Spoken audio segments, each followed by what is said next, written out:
In the free will chapter of The Power of Awareness by Neville Goddard, he says, the question is often asked, what should be done between the assumption of the wish fulfilled and its realization? In which his response was, nothing. It is a delusion that other than assuming the feeling of the wish fulfilled, you could do anything to aid the realization of your desire. You think you could do something, you want to do something, but actually you can do nothing. The illusion of the free will to do is but ignorance of the law of assumption upon which all action is based. Everything happens automatically. All that befalls you, all that is done by you, happens. Your assumptions, conscious or unconscious, direct all thought and action to their fulfillment. So now if one imagines themselves to be a certain way and accepts that's the way it is, the world reflects to them this way. And as they remain in that state, the world continues to relate to them in that way. And they continue to relate to the world in that way. And by remaining in that state, it becomes their dwelling place. Now there are infinite states, and a state is a body of beliefs, as Neville defines it, from which appearances of action relating with others and them relating with us appear automatically, if applicable, as part of the bridge of incidents to its fulfillment. The only way the state could change is if one brings themselves into another state.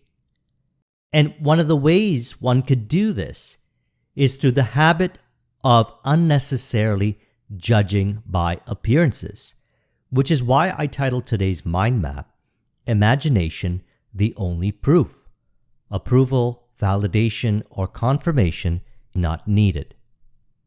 So by realizing that nothing is needed to be done in this world to aid the assumption, as he mentioned earlier, it releases identification to the need for looking to these areas for verification if a person identifies with this as part of their concept of self, which is also made up of beliefs. And by this it is meant conceptual truth that result in appearances. The self in its essence is formless, as we discussed in Tuesday's video, which I'll link to in the description. You are formless thus, and you give form through imagination. So now, if you're in a state, why would you need any proof, approval, validation, or confirmation to verify your state? If what one considers as these areas appear, then fine. If not, then fine. Simply remain in your state as you know with certainty that you already have what you desire. As he says, free will actually means freedom to select any idea you desire. By assuming the idea to be a fact, it is converted into reality. Beyond that, free will ends and everything happens in harmony with the concept assumed. I can of myself do nothing, because I seek not mine own will, but the will of the Father which hath sent me. John 5:30. See, the personal self may appear to do this or that leading up to the fulfillment of the state, and you choose the state by what you imagine as real. Everything else happens in harmony with the state assumed. The personal self appears to operate automatically from that state. Now, speaking of imagining as real, I was asked a question the other day. What if one does not have a visual picture in their mind's eye to represent what they desire to enter into a desired state? How can this, what we discuss here, be applied? So we can do it by entering into a feeling that implies suspending judgment as to what it is, as he says here in a response to a question he was asked. The question was asked, is it possible to imagine several things at the same time, or should I confine my imagining to one desire? His response was, "Personally, I like to confine my imaginal act to a single thought. But that does not mean I will stop there. During the course of the day, I may imagine many things. But instead of imagining lots of small things, I would suggest that you imagine something so big it includes all the little things. Instead of imagining wealth, health, and friends, imagine being ecstatic. You could not be ecstatic and be in pain. You could not be ecstatic and be threatened with a disposition notice. You could not be ecstatic if you were not enjoying a full measure of friendship and love. What would the feeling be like were you ecstatic without knowing what had happened to produce your ecstasy? Reduce the idea of ecstasy to a single sensation. Isn't it wonderful? Do not allow the conscious reasoning mind to ask why, because if it does, it will start to look for visible causes, and then the sensation will be lost. Rather, repeat over and over again, "Isn't it wonderful?" Suspend judgment as to what is wonderful. Catch the one sensation of the wonder of it all, and things will happen to bear witness to the truth of this sensation. And I promise you, it will include all the little things. So there it is, the part where we simply suspend judgment as to what is wonderful. Rather, catch the one sensation of the wonder of it all, feeling that as real. And I found it includes all things which one could call little things. So we know that the law works, as we've been discussing this for a number of years now, for something one could say little thing or big thing, which is all subjective to what one considers as such. For example, I remember a while back I did this experiment where I was applying what Thomas Edison used to do, which was to hold a ball in each hand prior to taking a nap. As soon as he was about to fall asleep, his grip would loosen and he would end up dropping the balls on the floor. This would wake him up, and at that point he found he was receiving creative ideas.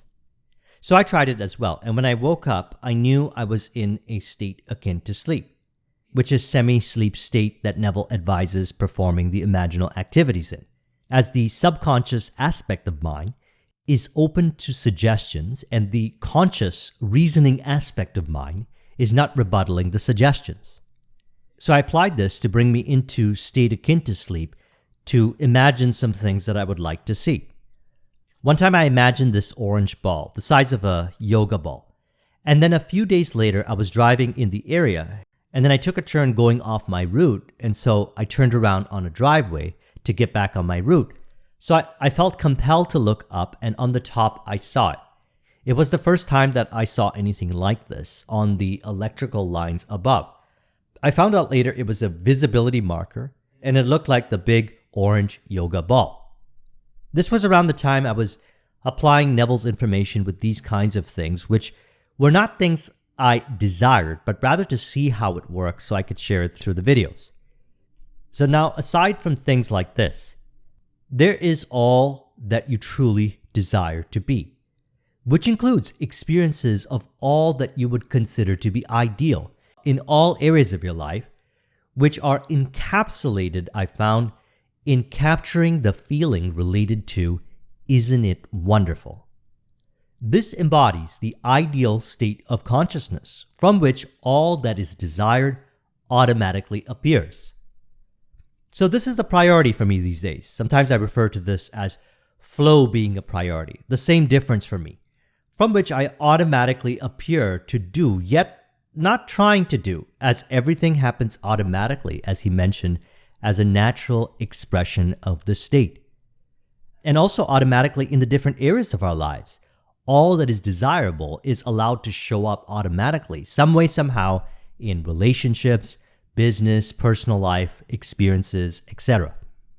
All from this one feeling. And I might not say, "Isn't it wonderful?" to enter into it. Rather, capture the feeling of the ideal state of consciousness and thus enter into it. And you can also apply whatever autosuggestion that you'd like that implies the same thing as well. Whatever works best for you, you know the way. So now when I say imagination, the only proof, approval, validation, or confirmation not needed, it's actually true. Imagination being the reality. And in this regard, capturing the feeling of being already now, all that you desire to be now in imagination, is beyond needing external proof, approval, validation, or confirmation of that feeling. And as you remain in this state, it is also beyond needing external proof, approval, validation, or confirmation, as we're taught in John 7:24. Do not judge according to appearance, but rather with righteous judgment, as in you already have all that you desire beyond judgment of appearances. So by this passage and in relation to our conversation, appearance may be assigned meaning from within by judgment, which could relate to another state, thus bringing us into that state.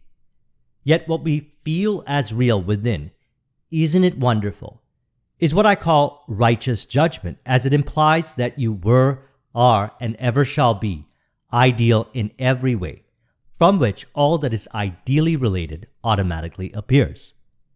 See, if one persists in the habit of looking for proof, approval, validation, or confirmation to dictate the feeling, they could become dependent on those external aspects.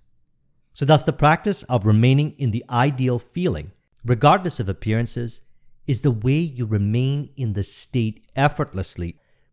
Now in Thursday's video, which I'll link to in the description, we discussed how this ideal feeling also results in visions flashing upon your mind's eye that you would consider to be ideal. You can again choose to accept them as true or not if you'd like, as you always have a choice to accept whatever you'd like as true. These visions are so ideal that in my entrepreneurial journey, for example, they ended up being the inventions that I offered in my IT business and in my consulting conversations with clients for their businesses.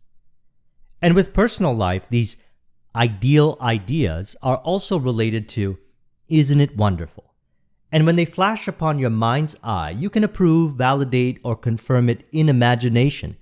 Isn't it wonderful? Because imagination is the true reality from which they reflect accordingly. So let's go back to the beginning where he said, everything happens automatically. All that befalls you, all that is done by you, happens. Whatever state we occupy, which is made up of beliefs, automatically directs all ideal action, if applicable, to the fulfillment of that state. It happens automatically to reflect that state. So one may enter into another state by needing to look for proof, approval, validation, or confirmation from the external, implying that they don't already have it. Recall, nothing is needed from the external. The cause is within and all appears automatically from the state you occupy. The way I apply this is, if any of these show up, then fine. If they don't, then fine. This allows me to remain in the state regardless of appearances, and the state plays out automatically to realize the vision. Now, if we're not clouded with neediness beliefs, which are formed by the habit of neediness to the external in any shape or form, we experience laser-sharp awareness of what we are imagining as real and can choose to occupy more refined, desirable states accordingly. For example, I had a friend who appeared to be so stubborn talking about certain undesirable things, and he appeared to me as not being ideal now. And he would also talk about another one of his friends in a way that I would not consider to be ideal now. So by judging by these appearances undesirably of him, I would bring myself into another state based on what he was saying and what he was saying about his friend. So to further specify, it was what I was imagining and accepting as true in relation to what he was saying about himself and his friend that was bringing myself into another state, as there's only one cause, and the cause is within. The Father within doeth the work, which reflects as what was imagined as true. So what happened was that at a certain point, I didn't allow the undesirable imaginings assumed to be true of what he was saying about himself to bring me into another state. Then he appeared to reflect that state. He appeared to not say those things anymore as people reflect our state, which proves it does not matter what a person says, but what we imagine and accept as true in relation to what they say that determines the state we occupy. Now, with that change, he was still talking undesirably about the other person. So I imagine his friend ideally as well. Then what happened is that changed as well. He would talk ideally about his friend, which again proves it doesn't matter what a person says, but what we imagine in relation to what they say that determines the state we occupy. Imagination is the true reality, and this world is an emanation of it. All of this awareness is crystal clear by choosing to dwell in your ideal state of consciousness and not accepting as final anything that you would not consider to be ideal, from which you are aware of what you are imagining, not looking for any approval, validation, or confirmation of changes, but keeping your gaze inward on what you feel as real without overthinking, light-hearted observation. And from this awareness, you are aware of what you are imagining and inwardly adjust, if applicable, accordingly. This habit is formed by practicing not judging by appearances, and it eventually leads to not needing proof, approval, validation, or confirmation from appearances, because as he said in relation to the question that was asked, which was, the question is often asked, what should be done between the assumption of the wish fulfilled and its realization? His response was, nothing. It is a delusion other than assuming the feeling of the wish fulfilled. You could do anything to aid the realization of your desire. You think you could do something, you want to do something, but actually you can do nothing. The illusion of the free will to do is but ignorance of the law of assumption upon which all action is based. Everything happens automatically. All that befalls you, all that is done by you, happens. Neville states, when I meet people tomorrow, that today disappointed me, they will not tomorrow, for in me I have changed the very nature of that being. And having changed him, he bears witness tomorrow of the change that took place within me. This means there's no one to change but self, regardless of how they appear. There's no one to change but self. We change self, we change the state we occupy by feeling it as real and remain in that state as everything happens automatically. All that befalls you, all that is done by you, happens to realize that state. So I trust you found this video to be helpful. Let's go ahead and conclude this with an auto-suggestion to further encourage. You could say, I feel beyond appearances. I feel as real, only that which I consider to be ideal, knowing that I am beyond appearances from which appearances transform automatically without needing to lift a finger, not needing anything from appearances, done for me by the unseen power within me. If you would like a copy of this mind map, the link is in the description. Thank you very much for watching. I'll talk with you soon. Take care.